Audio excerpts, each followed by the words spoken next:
ఉంటారండి. చేసుకుంటారు. ఎట్లా అనిపిస్తుందండి? అంటే పార్టీ మీకు ఆర్థిక సహాయం చేయడాన్ని గాని, లేకపోతే ప్రతిసారి మీకు అండగా ఉంటుంది. మన సంవత్సరికం ఫంక్షన్ అవును. సంబంధించి కూడా అందరూ దాదాపుగా ప్రతి ఒక్కరు వచ్చిపోయిండ్రు. ఇవన్నీ చూస్తుంటే అంటే భవిష్యత్తులో మీ రోల్ ఎలా ఉండబోతుంది బీఆర్ఎస్ పార్టీలో? బీఆర్ఎస్ పార్టీలో చాలా బలంగా అంటే ఫస్టు నాకొకటేమనిపించిందంటే చాలామంది అరే! హస్బెండ్‌కి ఇట్లా కాంగానే తనకి ఏం తెలుసో, ఏం అవునవును. తెలీదో అవును. బయటకొచ్చింది. సరే ఏదేమైనప్పటికీ కేసీఆర్ సార్ నిలబెట్టదలుచుకున్నారేమో, చైర్మన్‌గా అవకాశం ఇచ్చిర్రు. అది మాట్లాడుకున్నారు. ఎంబడే 6 నెలల కాలంలోనే ఇలా జరగడం జూసి చాలామంది బాధపడ్డరు, జాలి గూడా పడ్డరు. అవును. నాకేమనిపించింది అంటే మనకి ఏం తెలుసు, లేకపోతే మనం ఎంతవరకు సర్వీస్ చేయగలుగుతాము, లేదు నేర్చుకోగలుగుతాం అనేది ప్రతిపక్షంలో ఉంటేనే తెలుస్తది అనిపించింది. ఇప్పుడు నాకది కరెక్ట్ అనిపించింది. కాబట్టి ప్రతిపక్షంలో బలమైన రోల్. ఎందుకంటే తెలంగాణలో మనం 10 ఏండ్ల పాటు చూసాం. అవును. బీఆర్ఎస్ పార్టీ ఏం చేసింది, ఏం చేయలేదని. అవును. మీరన్నట్టు 8 నెలలు గడిచిపోతుంది. 8 నెలల పాటు కాంగ్రెస్ పార్టీ ఏం చేసిందనేది చూసాం. అంతకుముందు సరే మేము స్టూడెంట్‌గా ఉన్నప్పటి నుంచైనా 60 ఏండ్ల నుంచి ఏం చేసింది అనేది చూసాం. హ్మ్. దేశంలో పోనీ మన రాష్ట్రంలో అత్యధికంగా కాంగ్రెస్ పార్టీ ఉంది. అవును. పాలన అవును. చూసాం. వ్యక్తులు మారుండొచ్చు. హ్మ్. కానీ పార్టీ అదే. అంతే. వ్యక్తులు మారుండొచ్చు. సిద్ధాంతం అదే. అదే. మేనిఫెస్టోలో లెక్కలు మారుండొచ్చు. చేసే పనితీరు అదే ఉంటుంది. 100%. కాబట్టి ఇప్పుడున్న తెలంగాణకు కేసీఆర్ గారిని మించిన నాయకత్వం లేదు. బీఆర్ఎస్ పార్టీని మించిన అండ లేదు. ప్రతిపక్షంలో చాలా బలంగా రోల్ ఉంటుంది.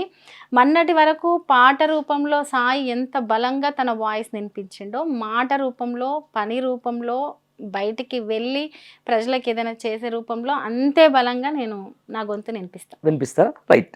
ప్రజాప్రతినిధి కావాలనుకున్నప్పుడు మనం ఒక స్థానం లేకపోతే ఒక నియోజకవర్గం చూజ్ చేసుకోవాలి. అన్న కూడా చెప్పేటోడు. అరే నేను కరెక్ట్ నియోజకవర్గం చూజ్ చేసుకున్నానా లేనా ఎందుకంటే రిజర్వేషన్లు పనిచేయొచ్చు. తర్వాత డిలిమిటేషన్లు కావచ్చు. అవును. అంటే ఏదన్నా మనం అక్కడి నుంచి మనం పోటీ చేయాలనుకునేటప్పుడు ఏదో ఒక దాన్ని చూజ్ చేసుకున్నాం. చేసుకున్నారా మరి మీరు ఇప్పటివరకేమన్నా? చూజ్ చేసుకోకపోవడం అని నేను ఆలోచించలేదు గానీ, సాయికైతే వాళ్ళ సొంత ఊరికి అంటే ఎవరికైనా అంటే ఏముంటదంటే సొంత ఒక ఊళ్ళో ఒక ఉండాలనుంటది. స్టేజ్‌కొచ్చిన తర్వాత అంటే ఎంతో కొంత జీవితంలో ఒక స్టెప్ ఎక్కిన తర్వాత హ్మ్. ఊరికి, ప్రాంతం, ఊరు, తల్లి ఇలా అనేకంగా చెయ్యాలని ఉంటది. సర్వీస్ చేయాలని ఉంటది. 100% అవును. వాళ్ళ మదర్ లేరు. అవును. ప్రాంతం తెలంగాణ కోసం సాయి ఏం చేసిండో అందరికీ తెలుసు. అవును. సొంత ఊరికి కూడా తను కొంత చేసుకోవాలని ఉండే. ఒకవేళ భవిష్యత్తులో అటువంటి అవకాశం ఉంటే. ఉంటది. హ్మ్. ఉంటే నేను సాయికి ఊరు ఎక్కడుందో అటు ఏరియాల్లో రాజకీయంగా నా పాత్ర ఉంటది. రైట్. ఎప్పుడైనా మహిళలకు కొంచెం రాజకీయం చాలా కొంచెం హ్యూమిలియేషన్ గురయ్యేది. ఎందుకంటే మనం అవును. పర్టిక్యులర్ ఇప్పుడు కవిత గారిని చూస్తున్నాం. అవును. అంటే దాదాపుగా ఆమె ఇక్కడ 100 రోజులు దాటిపోయింది. అంటే ఒక మహిళని ఒక విచారణ ఖైదీగా ఇప్పుడు ఢిల్లీలో తిహార్ జైల్లో లాంటి దాంట్లో కూర్చోబెడతా ఉన్నారు. ఒక రాజకీయ కక్ష కోణం కూడా నడుస్తా ఉంటది. ఇవన్నీ చూస్తుంటే ఏమనిపిస్తుందండి మీకు? అంటే కవిత గారి విషయంలో? ఒకటండి మహిళలు బయటికి రావడమే రాజకీయాల్లో చాలా అరుదు. అరుదు. రాజకీయాల్లో గాదు చాలా రంగాల్లో సరే ఇప్పుడు వస్తున్నారు.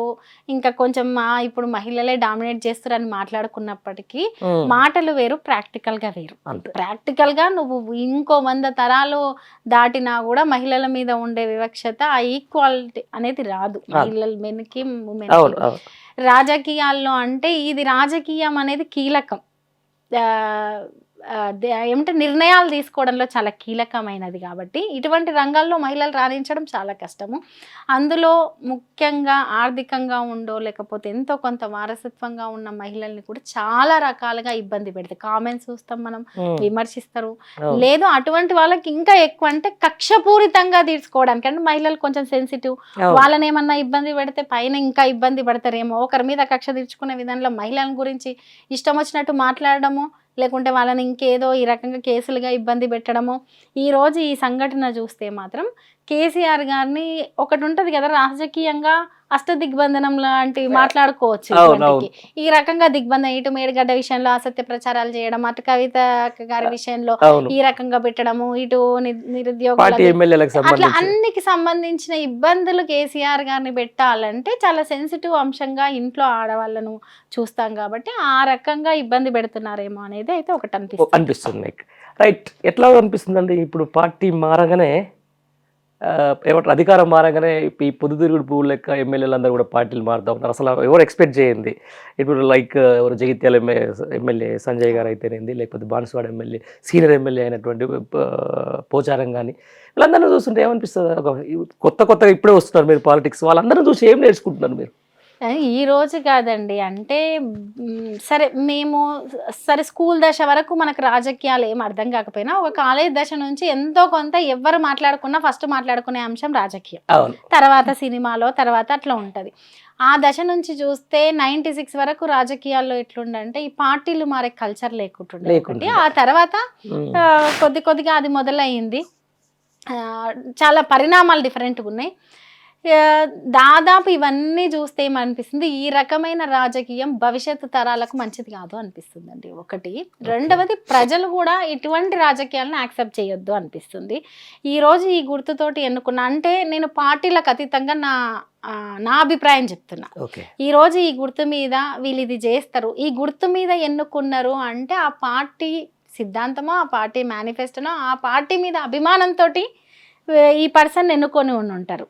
సో ఈ పార్టీలో ఉండి మళ్ళీ వెంటనే పార్టీ మారడము, మళ్ళీ వెంటనే అంటే జస్ట్ ప్రజల మీద ప్రేమ కాదు, అవసరాలు, అవకాశాలు, లేదు వాళ్ళ ఆర్థిక అవసరాలు అనుకోండి, ఇంకేమన్నా అనుకోండి, అంటే మనం అన్ని చెప్పలేం కదా. అదే సాక్షాత్తు ఇక్కడ ఉన్నటువంటి ఆయన ఎమ్మెల్యేనే చెప్తారు 5 కోట్లకు 10 కోట్లకు ఈరోజు బీఆర్ఎస్ పార్టీ ఎమ్మెల్యేలు కొంటుంది కాంగ్రెస్ పార్టీ అని చెప్పేసి. అందుకే కదండి ఇంతకుముందు ఒక ఎమ్మెల్యేలకు ఉండే విలువకు ఇప్పుడు ఉండే విలువకు చాలా మారింది. ఇంతకుముందు రాజకీయాల్లో కూడా కొన్ని రాజకీయం అంటేనే మేము అర్థం మారిపోయినప్పటికీ కూడా రాజకీయ నాయకులకు కూడా కొన్ని విలువలు ఉంటుండే, దాన్ని చూసి కొంచెం ప్రజలు అది ఉంటుండే. ఇప్పుడు అవి కూడా లేకుండా పోయింది, అవి లేకుండా చేసుకుంటున్నాము.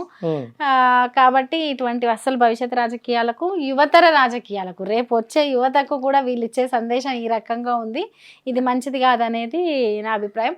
పార్టీలు కూడా దీన్ని యాక్సెప్ట్ చేయొద్దని కోరుకుంటున్నాను. రాజ్యాంగంలో కూడా అవసరమైతే ఒక చట్టం తీసుకురావాలని కోరుకుంటున్నాను. నా పర్సనల్ అభిప్రాయం ఇది.